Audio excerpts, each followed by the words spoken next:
La panique autour de Kylian Mbappé est-elle terminée? La star du Real Madrid reprend l'entraînement malgré les craintes liées à sa blessure au genou, alors que le meilleur buteur de la Liga vise le match contre la Real Sociedad. Le Real Madrid a reçu un coup de pouce important avant son match crucial de Liga contre la Real Sociedad, puisque Kylian Mbappé a repris l'entraînement avec l'équipe première vendredi. La présence du Français sur la pelouse de Valdebebas semble avoir apaisé la panique immédiate qui avait suivi une nouvelle blessure qui l'avait contraint à manquer 2 jours consécutifs de préparation. Mbappé surmonte sa frustration liée à l'entraînement en salle.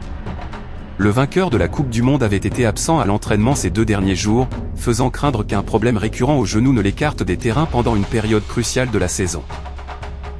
Cependant, son retour aux entraînements tactiques collectifs suggère que la gêne au genou gauche s'est suffisamment atténuée pour qu'il puisse être inclus dans les plans d'Álvaro Arbeloa pour le week-end. En début de semaine, la direction madrilène était sur les nerfs après que Mbappé ait été confiné à la salle de sport mercredi et jeudi. Compte tenu de sa dépendance à une vitesse explosive, toute inflammation de l'articulation est traitée avec la plus grande prudence par le staff médical. Malgré l'absence de rapport médical officiel détaillant une déchirure spécifique, le fait de voir l'attaquant travailler avec des kinésithérapeutes suggérait qu'il était loin d'être prêt à jouer il y a seulement 48 heures. Son retour sur le terrain vendredi servira de test de conditions physiques définitif. Si la priorité du club reste de le maintenir en bonne santé pour le prochain match de Ligue des Champions contre Benfica, le désir de Mbappé de mener l'attaque dans la compétition nationale semble l'avoir poussé à revenir dans la course pour le match à domicile de samedi. Arbeloa réussit un numéro d'équilibriste. Si le retour de Mbappé est un immense soulagement, l'entraîneur Álvaro Arbeloa doit toujours faire face à une crise importante au sein de son effectif. Les Merengues ne sont actuellement qu'à 1 point derrière Barcelone au classement et ne peuvent se permettre aucun faux pas.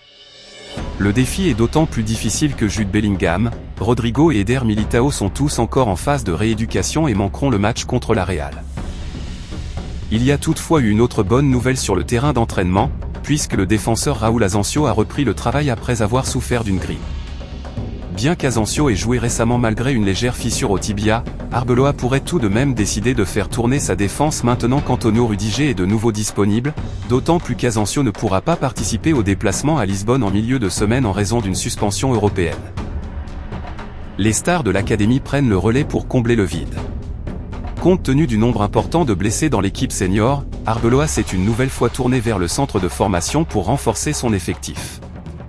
Les jeunes Cestero et César Palacio ont été intégrés à la séance d'entraînement intensive de vendredi, apportant une profondeur indispensable à l'équipe première qui cherche à conserver ses chances dans la course au titre.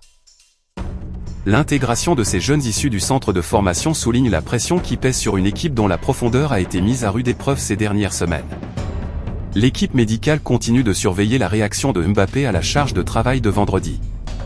Son retour sur le terrain est un signe positif, mais avec le match contre Benfica qui approche, le club doit décider si le fait d'aligner son joueur. Alors, vous auriez réagi comment à sa place? Dites-le nous en commentaire et n'oubliez pas de liker signe pouce vers le haut et de vous abonner cloche pour ne rien rater du buzz.